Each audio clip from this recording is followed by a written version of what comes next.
Hi friends, welcome back to my channel. இன்னைக்கு நம்ம ஒரு டேஸ்டியான பன்னீர் மசால் தோசை மின்ட் கோகனட் சட்னியோட எப்படி செய்யறதுன்னு பார்க்க போறோம். இதுக்கு தேவையான ஸ்பைசஸ் பட்டை, கிராம்பு, ஏலக்காய், ஒரு பிரிஞ்சி இலை எடுத்திருக்கேன். சாப் பண்ணி வச்சிருக்கிற green chilli, crush ginger garlic, tomato, onions எடுத்து வச்சிருக்கேன். பன்னீரை நான் நல்லா இப்போ துருவி எடுத்து வச்சிருக்கேன். பேனில் ஒரு பே லீஃப் மற்ற ஸ்பைசஸ் ஆட் பண்ணி சாத்தே பண்ணலாம். இப்போ இஞ்சி, பூண்டு, பச்சை மிளகா நான் ஆட் பண்ணி நல்லா சாத்தே பண்ணுறேன். இதோட நம்ம சாப் பண்ணி வச்சுருக்கிற வெங்காயம் ஆட் பண்ணிக்கலாம். வெங்காயம் நல்லா டிரான்ஸ்லூசண்ட்டாக குக் ஆகிற வரைக்கும் நம்ம இதை சாத்தே பண்ணிக்கலாம். இந்த ஸ்டேஜில் நம்ம சாப் பண்ணி வச்சுருக்கிற தக்காளி ஆட் பண்ணுறோம்.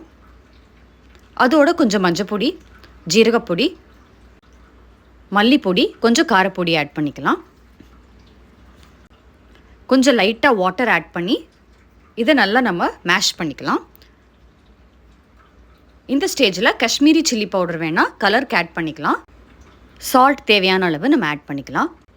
இந்த தக்காளி வெங்காயம் நல்லா குக்கான பிறகு நம்ம துருவி வச்சுருக்கிற பன்னீரை இதோடு சேர்த்துக்கலாம். சேர்த்துட்டு நல்லா மிக்ஸ் பண்ணி கம்பைன் பண்ணி விட்டுக்கலாம். இப்போ லாஸ்ட்டாக கொஞ்சம் கரம் மசாலா ஒரு பிஞ்ச் நான் ஆட் பண்ணிக்கிறேன்.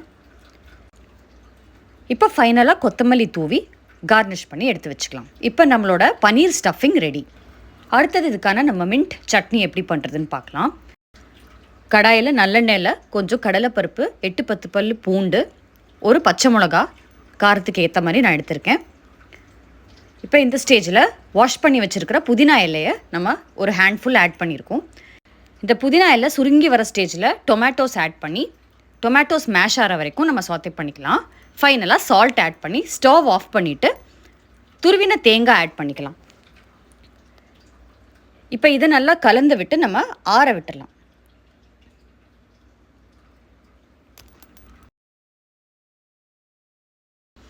இது நல்லா ஆறின பிறகு நம்ம ஒரு மிக்சர் ஜாருக்கு ட்ரான்ஸ்ஃபர் பண்ணிக்கலாம். இதோட ஒரு நெல்லிக்காய் சைஸ் புளி நான் ஆட் பண்ணியிருக்கேன். இப்போ இதை நம்ம தேவையான அளவு தண்ணி சேர்த்து அரைச்செடுத்துக்கலாம். உங்களுக்கு என்ன கன்சிஸ்டன்சியில் வேணுமோ அந்த அளவுக்கு தண்ணி ஆட் பண்ணிக்கலாம். இந்த ஸ்டேஜில் சால்ட் தேவைப்பட்டுச்சுன்னா எக்ஸ்ட்ரா நான் ஆட் பண்ணிக்கிறேன். இப்போ இதுக்கான தாளிப்பு நல்லெண்ணெயில் கடுகு, உளுத்தம்பருப்பு, கருவேப்பிலை, பெருங்காயம் போட்டு இந்த தாளிப்பை நான் இந்த சட்னியில் ஆட் பண்ணிக்கிறேன். இப்போ நம்ம டேஸ்டியான புதினா சட்னி ரெடி.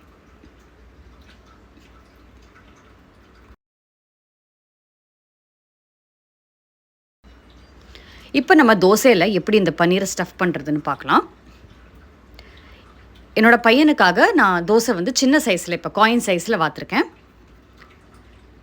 சின்ன சைஸ் தோசை வாக்கும்போது நம்ம இதை 2 பக்கமும் வெந்ததுக்கப்புறம் ஒரு சைடை டர்ன் பண்ணிவிட்டு ஜஸ்ட் பீட்சா டாப்பிங் மாதிரி அந்த பன்னீரை மேலே நம்ம ஆட் பண்ண போகிறோம். ஸோ சின்ன தோசைக்கு நான் இப்படி செஞ்சு சர்வ் பண்ணியிருக்கேன். இது நம்ம இப்போ பிளேட் பண்ணி சட்னியோட சர்வ் பண்ணிடலாம். நம்ம நார்மலாக தோசை வாக்கும்போது பெரிய தோசை வாத்துட்டு எண்ணெய் விட்டு 2 சைடும் நல்லா வெந்ததுக்கப்புறமா ஒரு சைட் டர்ன் பண்ணிவிட்டு அதில் நமக்கு எவ்வளோ ஸ்டஃபிங் தேவையோ அதை நம்ம நீட்டாக ஸ்ப்ரெட் பண்ணி அதில் ஒரு சைடில் வச்சுட்டு நீட்டாக ஒரு சைடை க்ளோஸ் பண்ணிவிட்டு அப்படியே நம்ம சர்வ் பண்ணிடலாம். உங்களுக்கு இந்த ரெசிபி பிடிச்சதுன்னா என் சேனல் சப்ஸ்கிரைப் பண்ணுங்கள். See you next time with a new recipe. Bye bye.